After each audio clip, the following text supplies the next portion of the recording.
Huo mwaka mpya wenye kuitwa sikukuu, sisi hatutambui sikukuu hiyo. Mwaka mpya wa Kiislamu sio sikukuu kwetu.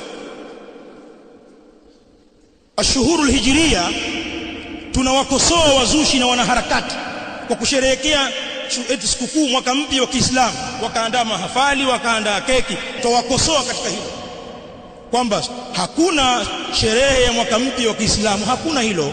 Hakusherehekea Mtume alayhi salam wala masahaba zake wala waliokuja baada yao, ahlu quruni thalatha almufaddala, watu wa karne tatu bora, hawakusherehekea mambo hayo. Ikiwa mwaka mpya wa Kiislamu hauna sherehe, vipi mwaka usiotuhusu? Yani kama watuhusu ni kuhesabia mshahara tu, kwamba tunajua mshahara utatoka tarehe 30, au kuhesabu mwisho wa kodi, kwamba kodi yangu ndio mwisho, baba toa nyingine basi.